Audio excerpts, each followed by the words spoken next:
잠언 16장 1절에서 4절 말씀 봉독할 때에 주께서 성경에 명하신 바를 따라 주의 말씀 잘 맞는 표로 크게 아멘합니다. 봉독합니다. 마음의 경영은 사람에게 있어도 말의 응답은 여호와께로부터 나오느니라. 사람의 행위가 자기 보기에는 모두 깨끗하여도 여호와는 심령을 감찰하시느니라. 너희 행사를 여호와께 맡기라. 그리하면 내가 경영하는 것이 이루어지리라.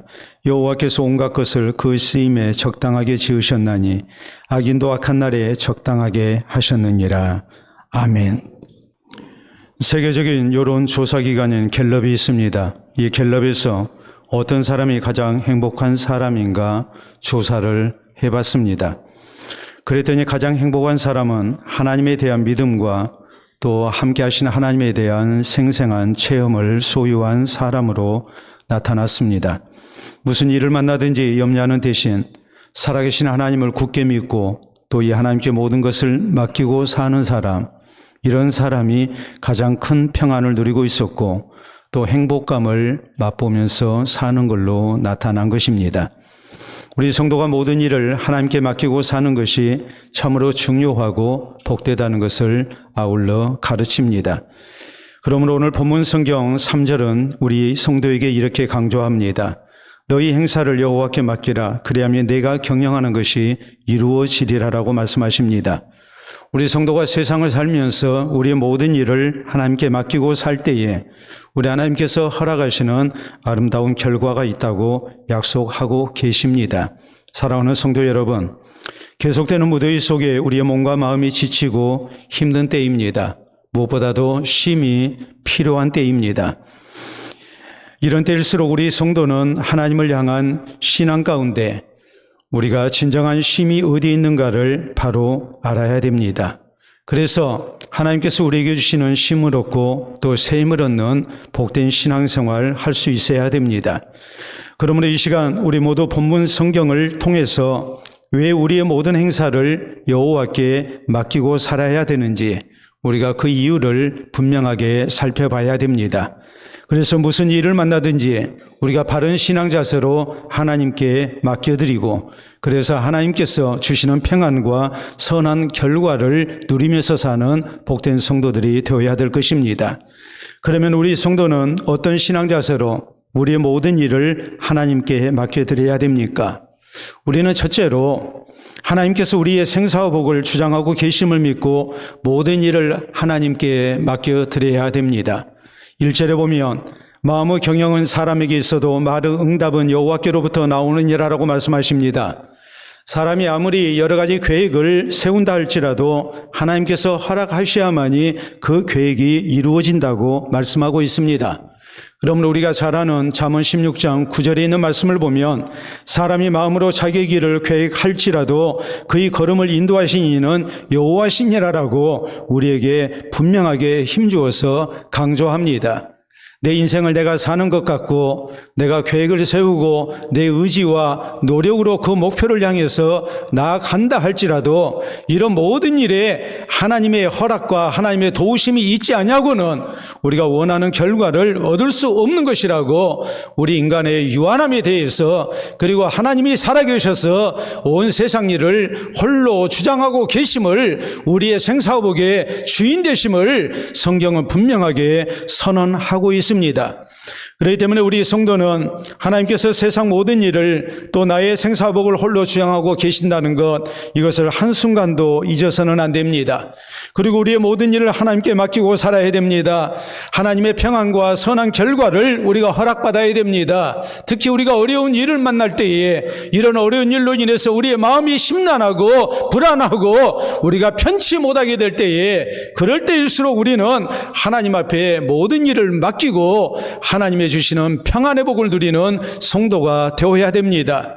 우리가 성경을 보면 살아계신 하나님을 향한 바른 신앙 고백 가운데 하나님을 의지하고 우리의 일을 맡기고 사는 것과 그리하지 아니한 것이 얼마나 큰 차이가 있는가를 가르칩니다.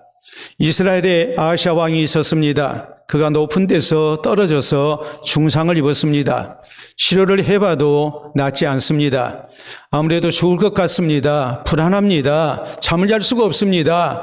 그러므로 신하들을 이방 땅의 우상에게 보내서 내가 이 병에서 낫겠는지 물어오라고 그럽니다. 신하들이 이방 땅의 우상을 향해 나아갈 때 하나님께서 엘리야 선지자를 통해서 그 앞길을 막으십니다. 그리고 이렇게 말씀을 하십니다. 이스라엘에 하나님이 없어서 이방의 우상에게 물으러 가느냐? 너희 왕에게 가서 일러라. 내가 이 병에서 일어나지 못하고 죽게 될 것이라고 알리라고 그럽니다. 살아계신 하나님이 온 세상을 다스리고 계십니다. 이 살아계신 하나님이 우리의 하나님이 되십니다. 그런데 내가 어려운 일을 만났을 때 하나님을 찾고 하나님을 의지하고 하나님께 맡기기보다 우상에게 자기의 운명에 대해서 생사복에 대해서 물으러 가는 그 어리석음을 하나님께서 책망하고 계십니다. 그리고 아시아 왕은 하나님의 형벌 가운데 결국 병든 자리에서 일어나지 못하고 죽었다고 성경은 우리에게 말씀합니다. 예수님의 제자들이 피곤하신 예수님을 배에 모시고 바다 건너편으로 가게 됐습니다. 예수님 피곤해서 배 안에서 주무십니다. 갑자기 바람이 불었고 풍랑이 일어납니다. 갈릴리 바다에서 잔배가 굵었던 제자들이 어부 출신인 제자들이 노를 젓고 그리고 배를 안정시키려고 했지만 뜻대로 되어지지 않습니다. 그러므로 모두가 생각할 때에 이러다가 죽을 것만 같습니다. 안 되겠다 싶어서 주무시는 예수님을 깨웁니다. 주여 우리의 죽게 된 것을 돌아봐 주시옵소서. 예수님 깨웠을 때에 예수님께서 말씀 한마디로 바람과 바다를 잔잔케 합니다. 그때에 이 제자들이 했던 말은 이것이었습니다. 저가 니기에 바람과 바다도 순종하는 거라고 했습니다.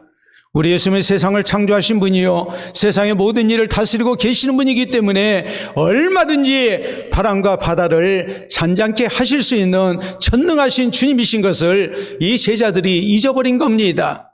만약 우리 예수님이 세상 모든 만물을 주장하고 계시는 하나님이신 것을 저희가 기억하고 있었다면 처음부터 불안해하지 않았을 겁니다.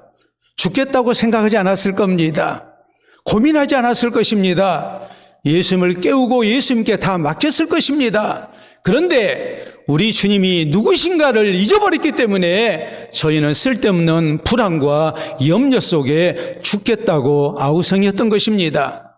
그러므로 우리 성도가 이 사실을 잊지 말아야 됩니다. 살아계신 하나님이 온 세상을 다스리고 계심을, 우리의 생사복의 주인 되심을 우리가 잊지를 말고 우리에게 염려되는 일이 있을 때, 불안한 일이 있을 때, 근심되는 일이 있을 때, 큰 문제가 있을 때 우리는 하나님을 찾아야 되고 하나님 앞에 우리의 모든 것을 맡길 줄 아는 믿음의 자세가 우리에게 있어야 됨을 우리가 명심해야 합니다. 종교학자 마틴 루터의 유명한 일화입니다.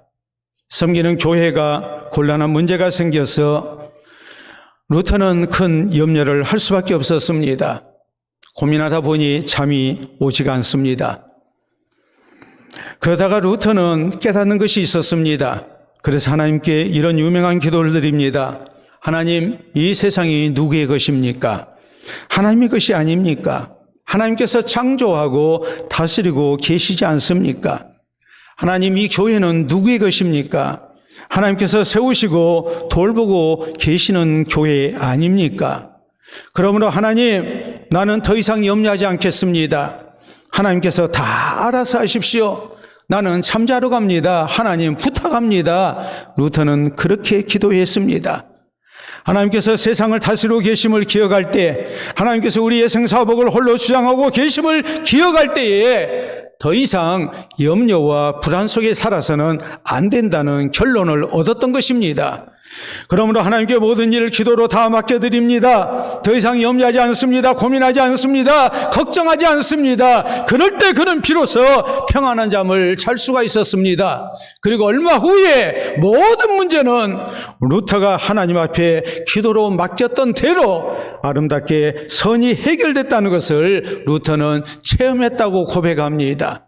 사랑하는 성도 여러분, 성경 베드로전서 5장 7절에 우리에게 말씀합니다. 너희 염려를 다 주께 맡기라. 이는 그가 너희를 돌보심이라라고 말씀하십니다. 우리 하나님께서 우리의 모든 일을 돌보고 계시기 때문에 우리의 모든 문제를, 우리의 염려를 다 주님 앞에 맡기는 성도가 되라고 우리에게 강조합니다. 그러므로 우리 성도는 세상의 모든 일을 홀로 주장하고 계신 하나님을 잊어서는 안 됩니다.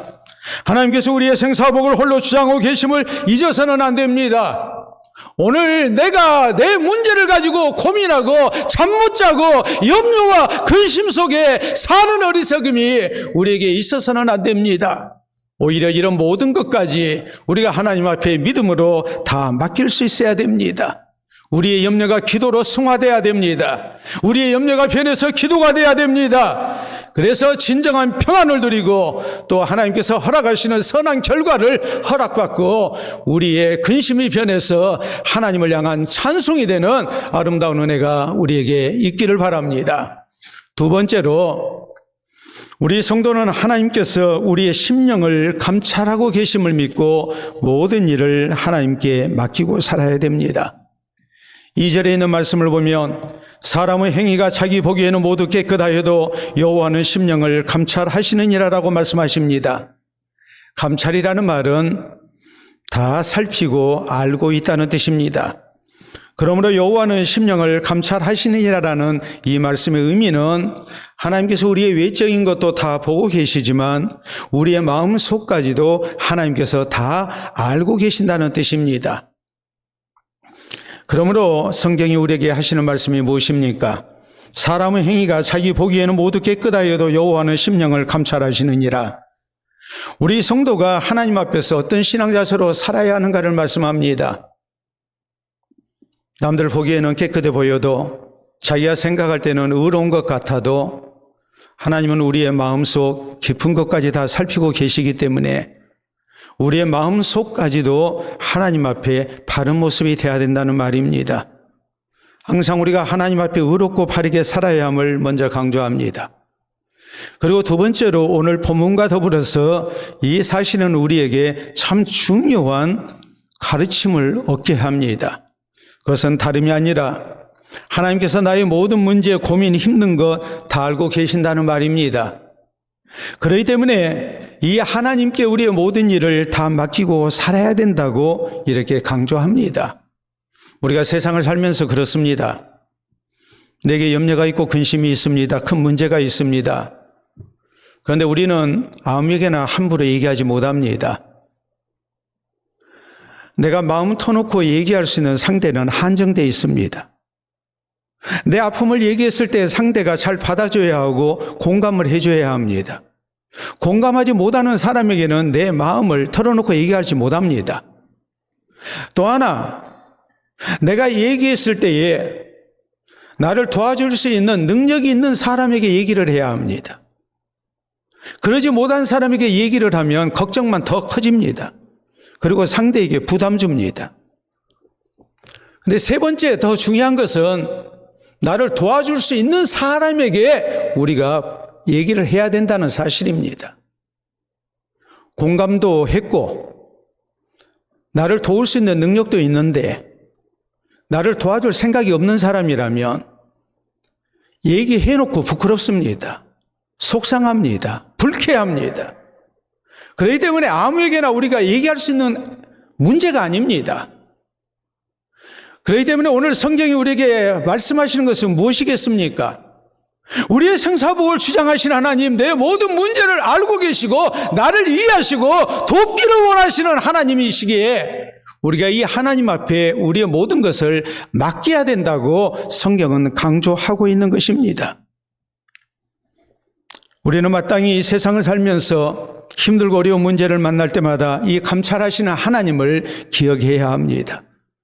그리고 하나님께 모든 일을 맡기고 살아야 됩니다. 그럴 때 우리에게 진정한 평안이 있고 또 하나님이 주시는 선한 결과가 허락됨을 우리는 믿어야 됩니다. 성경에 보면 이스라엘의 2대 왕인 다윗은 왕이 오르기 전에 참 많은 세월을 고생하며 살아야 했습니다. 다윗이 고생했던 것은 능력이 부족했기 때문도 아니고 그가 무슨 잘못을 저질렀기 때문도 아니었습니다. 잘못된 오해에서 비롯된 일이었습니다. 현왕인 사울왕이 다윗을 자기의 왕위를 위협하는 정적으로 간주하고 다윗을 죽이려고 쫓아다녔기 때문입니다. 이로 인해서 다윗은 너무나 억울하고 힘들었습니다.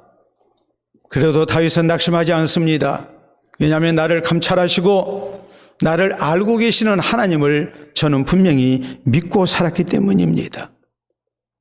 이 하나님 앞에 모든 걸 맡깁니다. 사울왕을 죽일 수 있어도 죽이지 않습니다. 대신에 사울왕에게 말합니다. 하나님은 당신과 나 사이에 재판장이 되십니다. 하나님은 나의 진실을 아십니다. 하나님은 나의 고민도 아시고 나의 고통도 아십니다. 하나님이 모든 것을 선악간에 해결해 주실 것입니다. 나는 그렇게 믿고 당신을 죽일 수 있어도 죽이지 않습니다. 했을 때 하나님께서 다윗을 승자가 되게 하십니다. 다윗의 모든 문제를 하나님이 다 선히 해결해 주셨습니다. 다윗이 왕이 있을 때에 아들이 반란을 일으켰습니다. 다윗은 어쩔 수 없이 왕궁에서 나와서 도망 다녀야 하는 처지가 되고 말았습니다. 피난길에 있을 때에 사울 왕가에 사람인 시므이라는 사람이 쫓아오며 저주합니다. 사울왕을 죽이고 왕위를 빼앗더니 하나님의 형벌이라고 저주합니다. 억울한 말입니다. 부하인 아비새 장군이 죽여버리자고 합니다. 그런데 그것을 막습니다. 그리고 다윗은 이렇게 말합니다. 다 하나님께서 허락하신 일이다. 여호와께서 나의 온통함을 감찰하시니 오늘 그 저주 때문에 여호와께서 선으로 내게 갚아주시리라라고 말합니다. 내 억울한 일 하나님께서 다 감찰하고 계신다.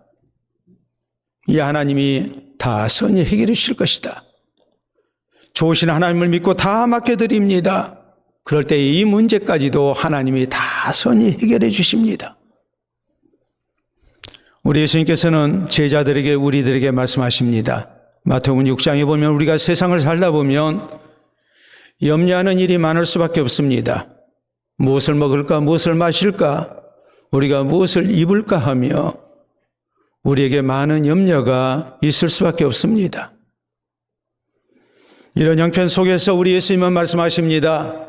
그런 것 가지고 염려하지 말라고 말씀하십니다. 그리고 그 이유를 이렇게 말씀하십니다. 너희 하늘 아버지께서 이 모든 것이 너희에게 있어야 할 줄을 아시느니라라고 말씀하십니다.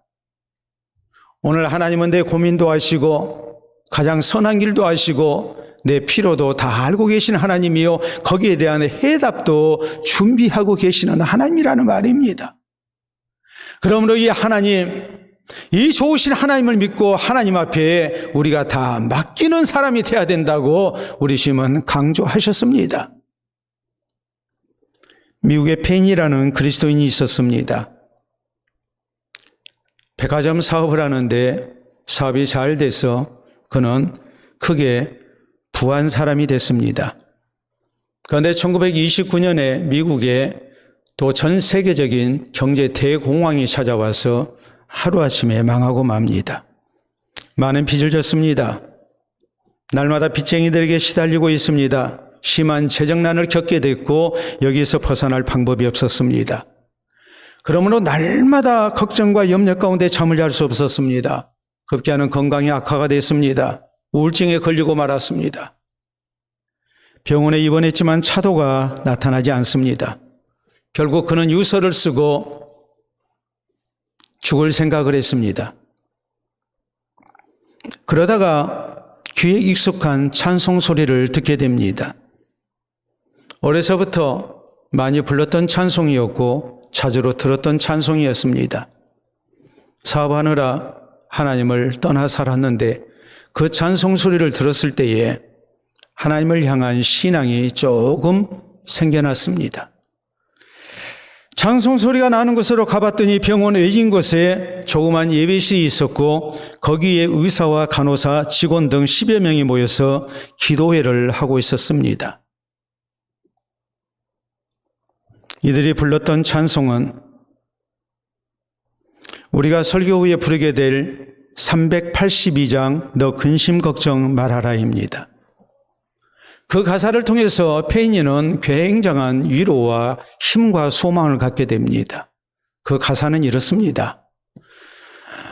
1절입니다. 너 근심 걱정 말아라. 주 너를 지키리. 주 날개 밑에 거하라. 주 너를 지키리. 2절 어려운 악심될 때 주 너를 지키리. 위험한 일을 당할 때 주 너를 지키리. 3절 너 쓸 것 미리 하시고 주 너를 지키리. 구하는 것을 주시며 주 너를 지키리. 그리고 4절에 보면 어려운 시험 당해도 주 너를 지키리. 구주의 품에 거하라. 주 너를 지키리. 그리고 후렴은 이렇습니다. 주 너를 지키리. 아무 때나 어디서나 주 너를 지키리. 늘 지켜주시리. 아멘입니다. 이 가사에, 이 찬송에 페이니는 크게 위로를 받고 확신을 얻습니다. 그래, 하나님께서는 내 모든 염려와 필요를 알고 계시는 하나님이셔. 이 하나님이 언제 어디서나 나와 함께 하시고 도와주신다고 하셨어. 이 하나님 앞에 기도합니다. 나의 모든 문제를 맡겨드립니다. 하나님, 나는 지쳤습니다. 나는 아무것도 할 수 없습니다. 나를 도와주십시오. 나를 살려주십시오. 라고 하나님 앞에 간절히 기도합니다. 그럴 때 그의 마음에 큰 평안이 찾아왔습니다. 더 이상 염려하지 않아도 되겠다는 확신이 들기 시작했습니다. 페니는 훗날 이렇게 간증했습니다. 나는 무한히 어두운 공간에서 찬란한 태양빛으로 옮겨지는 느낌이었다. 마음속에 무거운 짐이 옮겨져서 그 방을 나올 때는 새로운 사람이 되었다라고 고백합니다. 이랬던 신앙을 회복합니다. 하나님 앞에 기도로 모든 것을 맡겨드리고 마음에 큰 평안을 얻었습니다. 더 이상 염려하지 않으니까 잠이 잘 옵니다. 식욕이 되살아납니다. 건강이 회복됩니다. 다시 용기를 내서 사업을 시작했습니다. 하나님의 도우심 가운데 그는 큰 성공을 거두게 됩니다. 그가 얼마나 큰 성공을 거두었든지 그는 미국의 백화점 왕이라는 별명을 얻습니다. 미국에 그가 가지고 있던 백화점이 무려 1,700여 개입니다. 이번은 96세까지 건강하게 사시다가 1971년에 하나님의 부르심을 받았습니다. 그는 평생의 수입의 90%를 헌금한 분으로 유명하고 하나님 나라 사역에 아주 귀하게 쓰임받은 하나님의 사람으로 백화점 왕이라는 별명보다도 더 아름다운 별명을 얻은 그리스도인으로 한평생을 사신 걸로 유명합니다. 사랑하는 성도 여러분, 성경은 빌립보서 4장 6절로 7절에 우리에게 분명히 말씀하십니다. 아무것도 염려하지 말고 다만 기도와 간구로 너희 구할 것을 감사함으로 하나님께 아뢰라. 그리하면 모든 지각에 뛰어난 하나님의 평강이 그리스도 예수 안에서 너희 마음과 생각을 지키시리라라고 우리에게 약속하십니다. 그래서 신앙교훈은 이렇게 말합니다. 성도의 입이 벙어리인 때도 언어 장애인인 때도 하나님은 기머거리인 적이 없으셨다라고 말합니다. 하나님은 청각 장애인 때가 아니었다고, 없었다고 말합니다. 우리 성도가 힘든 문제를 가지고 하나님 앞에 나와 예배드리며 기도할 때 세세하게 말씀드리지 아니해도 내가 하나님 앞에서 한숨만 쉬고 있어도 하나님은 이미 내 모든 문제를 다 알고 계신다는 말입니다. 내가 일일이 기도하지 아니해도 내 모습 보고 하나님은 이미 나를 감찰하고 계십니다. 내 문제 아십니다. 내 해답을 알고 계십니다. 이 하나님 앞에 우리가 기도로 다 맡기라는 말입니다. 하나님을 찾으라는 말입니다. 그럴 때 하나님께서 내 아픈 마음 다 헤아리시고 선하게 응답해 주심을 믿어야 된다는 말입니다. 그러면 우리 성도는 힘든 문제가 있을 때에 이 믿음으로 살아계신 하나님을 찾아야 됩니다. 하나님께서 내 심령을 감찰하고 계심을 믿어야 됩니다. 내 모든 문제를 하나님께 기도로 맡겨야 됩니다.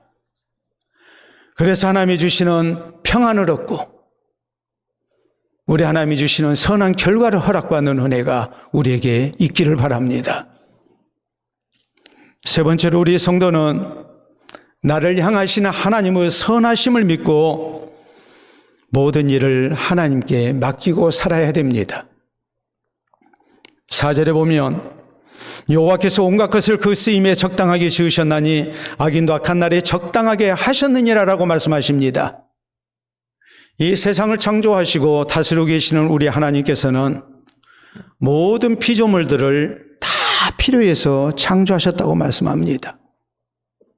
어떤 경우 악인까지도 하나님의 뜻을 이루는 도구로 세상을 살도록 하나님이 허락하셨다고 말씀하십니다. 그렇기 때문에 이 말씀의 뜻이 뭐겠습니까? 세상 모든 일에는 우리가 미처 모르는 하나님의 기쁘신 뜻과 목적이 있다는 것을 말합니다. 따라서 우리 성도는 무슨 문제를 만나든지 나를 향하신 하나님의 선하신 뜻과 목적이 있다고 믿어야 됩니다. 오늘 내가 지금 고민하는 문제, 너무나도 힘든 문제, 죽을 것만 같은 문제, 이런 문제까지도 하나님은 내게 필요하셔서 허락하셨다고 우리는 믿어야 됩니다. 그리고 하나님께 이런 모든 문제를 맡기고 살아야 됩니다. 또 궁극적으로 하나님께서 이런 모든 것들 선한 결과로 인도하실 거라고 우리는 굳게 믿어야 됩니다. 욥이 무서운 재난을 당했습니다. 그 많은 재산을 한꺼번에 잃었고 10남매 한꺼번에 잃었습니다. 그때 욥은 주신 이도 여호와시오 거두신 이도 여호와시오니 여호와 이름이 찬송을 받으실지로다 하고 하나님께 경배합니다. 하나님 원망하지 않았습니다. 얼마 후에 그는 건강마저 잃었습니다. 그러자 아내가 얼마나 낙심이 되고 화가 나든지 남편에게 말합니다. 이래도 당신이 자기의 온전함을 지키겠는가? 차라리 하나님을 욕하고 죽어버리라고 그럽니다. 그때 욥은 이렇게 말합니다. 그대의 말이 한 어리석은 여자의 말과 같도다. 우리가 하나님께 복을 받았으니 화도 받지 않겠느냐? 하고서 욥이 입술로 하나님께 범죄하지 아니했다고 성경은 강조합니다. 나중에 욥은 극심한 고통 속에서 욥기 23장 10절에 이렇게 고백합니다. 내가 가는 길을 하나님이 아시나니 하나님이 나를 단련하신 후에는 내가 순금같이 되어 나오리라라고 말합니다. 하나님께서 내게 왜 이런 고통을 주시는지 지금은 모르겠습니다. 그 뜻을 모르겠습니다. 제발 이 문제가 나에게서 빨리 사라졌으면 좋겠습니다. 그런데 이 문제가 해결되지 않습니다. 그러나 욥은 믿었습니다. 하나님의 때가 되면 분명히 하나님께서 선하신 뜻을 나타내실 것이다. 이것조차도 나에게 복이 될 것이다. 욥은 믿었습니다. 그리고 하나님을 향한 변찮은 모습으로 신앙을 지켰을 때 하나님은 욥의 신앙을 칭찬하시고 갑절의 복을 주셨음을 성경은 증거합니다. 사도 바울이 자기가 가고 싶은 길로 가기를 원했지만 가는 곳마다 길이 막히고 자기 뜻대로 여정이 풀리지 않습니다. 어디 놀러 가는 것도 아니고 그는 사업하러 가는 길도 아닌 예수 그리스도의 복음을 전하고 교회를 돌보기 위해서 전도여행을 하는 일 중인데 가는 곳마다 길이 막힙니다. 어떤 경우 하나님 참 너무하십니다라는 생각이 들 수밖에 없습니다. 그러다가 그는 마게도냐 사람, 오늘날 유럽 인종의 환상을 보고 하나님께서 우리를 유럽으로 와서 전도하라 하신 뜻으로 받아들입니다. 그리고 유럽으로 건너갑니다. 그래서 유럽 전도의 문이 열리기 시작합니다. 하나님께서 우리의 길을 막으신다 할지라도 궁극적으로 우리에게 돌아가게 하신 그 길이, 다른 길로 가게 하신 그 길이 내가 미처 알지 못하는 하나님이 기쁘신 뜻이 있는 하나님의 복이 있는 길인 것을 우리에게 믿게 합니다. 1660년대 초 영국 정부는 개신 교인들을 박해하기 위해서 오마일법이라는 것을 시행했습니다. 런던 시내의 모든 개신교인들은 런던 시내에서 5마일, 그러니까 8km 이내에는 거주할 수 없다라는 법을 공포한 것입니다. 그러므로 개신교인들은 살던 곳에서 쫓겨났습니다. 집과 토지를 포기하였습니다. 그러나 하나님을 조금도 원망하지 않고 자신들의 모든 삶을 하나님께 맡기고 저희는 기꺼이 이주했습니다. 그로부터 불과 3, 4년 후인 1666년 런던시에 대화재가 발생합니다. 시내 건물의 85%가 불탔습니다. 당시 인구 8만 명 가운데에 7만 명이 노숙자가 되고 말았습니다. 그 뒤이어서 전염병이 창궐했고 많은 사람들이 죽었습니다.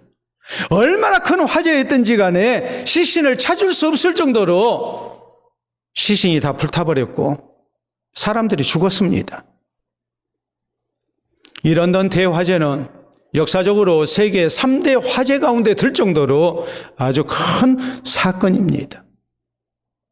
그러나 개신교인들은 전혀 피해를 입지 않았습니다. 그 이유가 무엇이겠습니까? 5마일법 때문입니다. 5마일법은 개신교인들을 망하게 하는 법이 아니라 하나님의 백성을 보호하시는 하나님의 선하신 뜻 가운데 나온 법이었다는 것이 이렇게 증명이 된 것입니다. 사랑하는 성도 여러분, 성경은 이사야서 55장 8절로 9절에 하나님의 말씀을 이렇게 전합니다. 내 생각은 너희 생각과 다르며 내 길은 너희의 길과 다르다라고 말씀하시면서 하늘이 땅보다 높음 같이 내 길은 너희 길보다 높으며 내 생각은 너희의 생각보다 높다라고 하나님 말씀하십니다.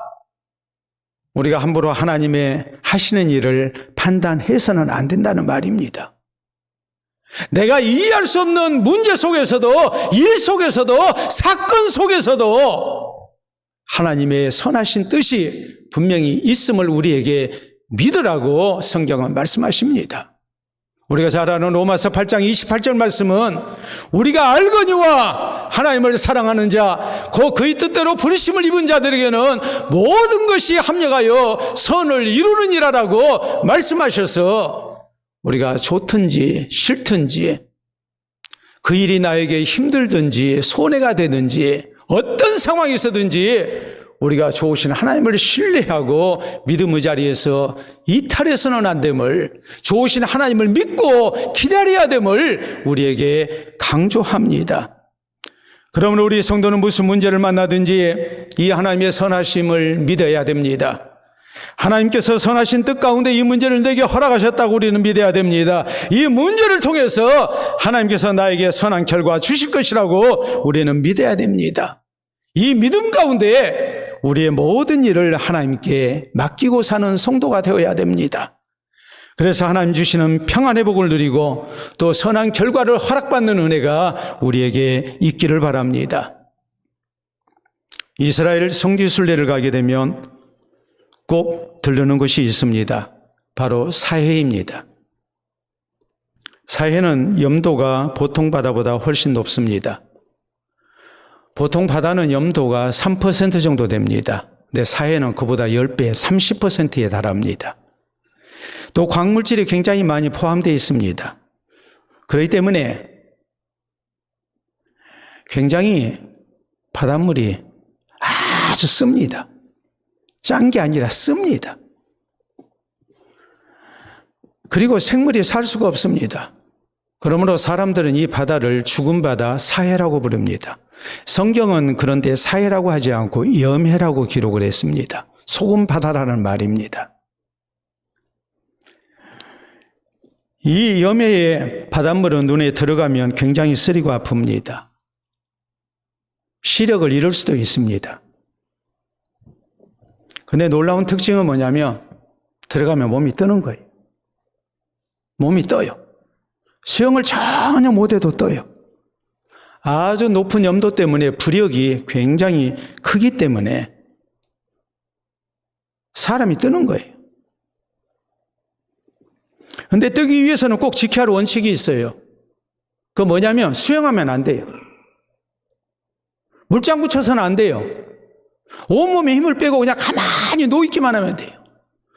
사실 그게 처음에는 굉장히 힘들어요. 근데 믿음으로 몸에 힘을 빼고 그냥 가만히 있으면 그냥 저절로 둥 떠요. 제가 이렇게 얘기하면 여러분이 잘 안 믿어요. 나는 해봤어요. 실제 사회 가서 나는 해봤다고요. 그러니까 제가 자신 있게 얘기해요. 자, 우리가 사진 한번 보도록 하겠습니다. 제 사진 아니에요. 저 찾지 마세요. 사진 한번 보겠습니다. 사진 보면 저렇게 떠요. 여러분, 사해 바다가 뭐 한 1m, 2m 정도 바다가 아니에요. 몇백 미터 바다예요. 사람이 뜬다고요. 다음 사진 볼까요? 우리나라 V자 만들면서 이렇게 떠 있잖아요. 다음 사진 볼까요? 네? 저렇게 떠요. 다음 사진을 보시게 되면 저렇게 책도 읽어요. 네? 저게 그대로 사실이에요. 단 한 가지 조건이 이거예요. 그냥 가만히만 있으라는 거예요. 온전히 맡기라는 거예요. 온전히 맡기면 그 믿음의 아름다운 보답이 분명히 나타납니다. 놀라운 기적을 체험합니다. 정말 뜨네. 아주 편안한 자세로 누워있을 수가 있어요. 사랑하는 성도 여러분, 우리의 삶 속에서 많은 고민이 있고 근심이 있고 염려가 있는, 문제가 있는 이 삶 속에서 우리가 진정한 평안을 누릴 수 있는 길이, 쉼을 누릴 수 있는 길이 어디 있다고 생각하십니까? 오늘 하나님은 우리에게 말씀하십니다. 모든 일을 하나님께 맡기고 살아라고 말씀하십니다. 하나님께서 우리의 생사복을 주장하고 계심을 우리는 믿어야 됩니다. 하나님께서 우리의 모든 일을 다 살피고 계심도, 내 고민도 내 염려도 다 알고 계심도 우리는 믿어야 됩니다. 나를 향하신 하나님의 선하신 뜻도 우리가 믿어야 됩니다. 이 믿음으로 모든 일을 하나님께 맡기고 살아야 됩니다. 그래서 무슨 일을 만나도 마음의 평안을 누리고 합력하여 선한 길로 인도해 주시는 하나님의 놀라운 은혜를 체험하는 아름다운 은혜가 충만하시기를 우리 주님의 이름으로 축원합니다. 우리 함께 기도합니다.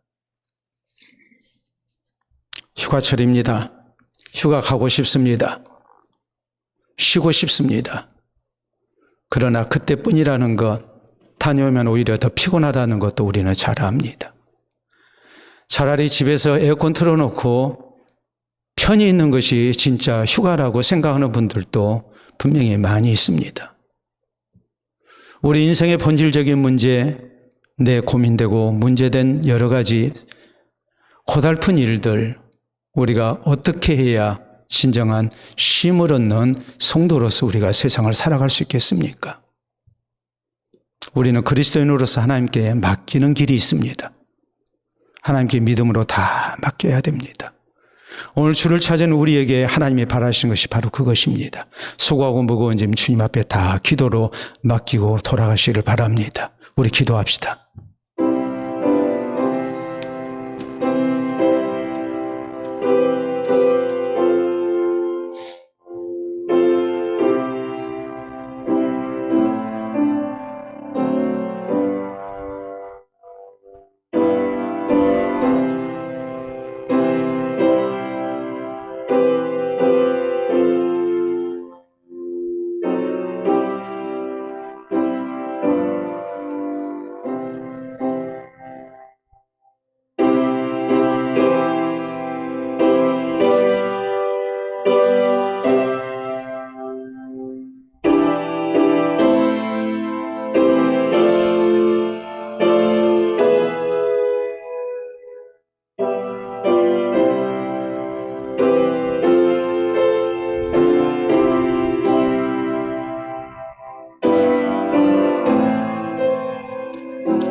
참으로 좋으신 우리 아버지, 은혜를 진심으로 감사합니다.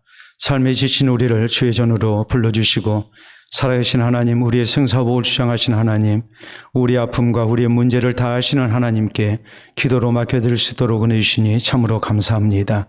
우리를 향하신 좋으신 하나님의 선하신 뜻이 있음을 믿게 하시어 이 시간도 우리가 불평과 원망 속에 살기보다는 하나님을 신뢰하고 하나님 앞에 모든 것을 맡겨드리기를 원합니다.